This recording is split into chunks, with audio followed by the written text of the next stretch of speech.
Uh, my name is Florence Bisengel. This is Health Ethics. I'm presenting on multiple relationship. My presentation today is based on the therapist having multiple roles in clinical treatment. Multiple relationship is referred as any situation where multiple roles that exist between the therapist and the client. Example of what we talk of multiple roles is when the therapy become involved with my client who is closer to me as a friend, a family member, or cousins, ex. During the time of therapy, when you are close to a family person, precaution must be taken so that there is no harm to the client or any point of conflict of interest or exploitation.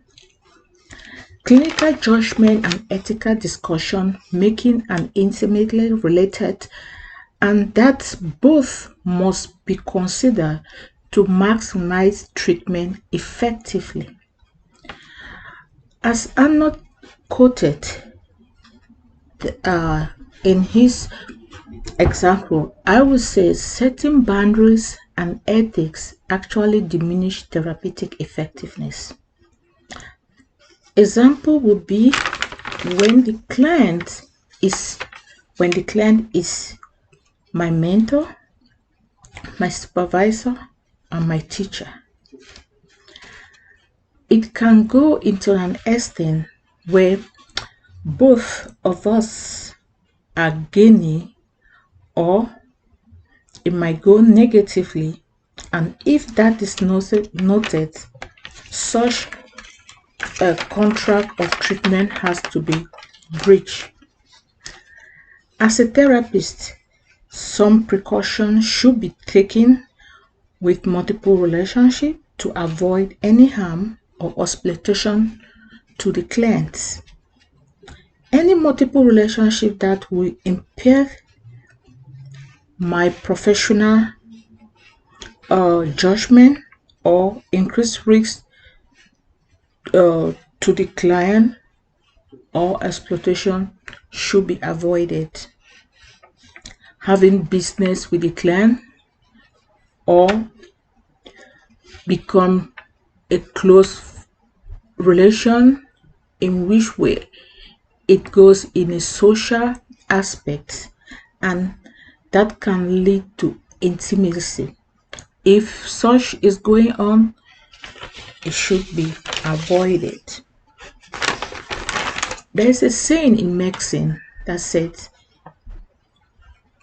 you cannot treat your own family close member, because they have noticed when you treat your own close member, probably they might not take your treatment that serious, or there might be a certain time where exploitation might come into play, or one or two things might not be agreed.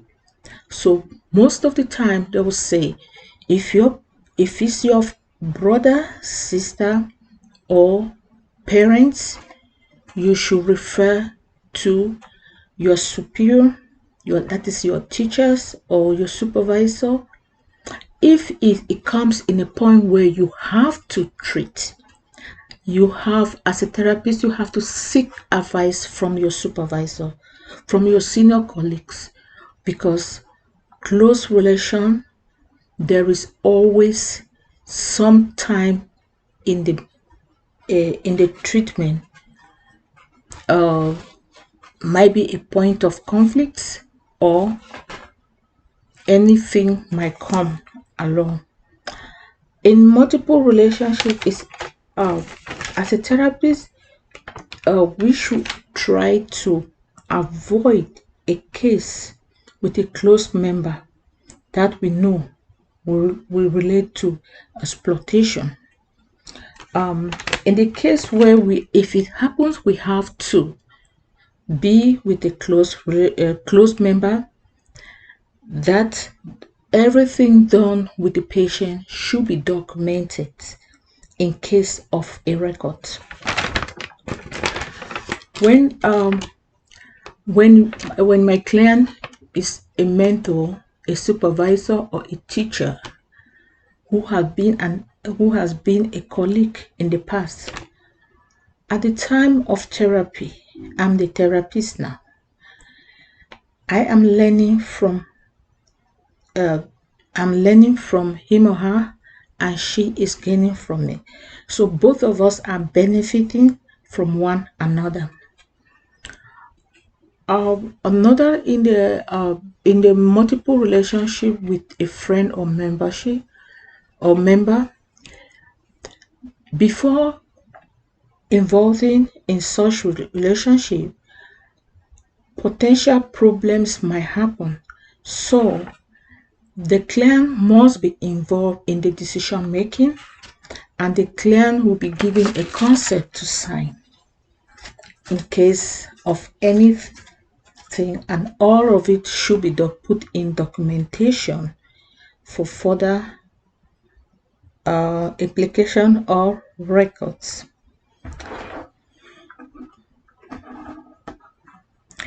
I will end my presentation here saying that multiple relationship is of advantage and is of a disadvantage. That is, it can be positively and negatively, depend how it goes. So precaution must be taken by good and right documentation, and a consent be signed, and every potential problem should be explained to the client before involving in multiple relationship roles.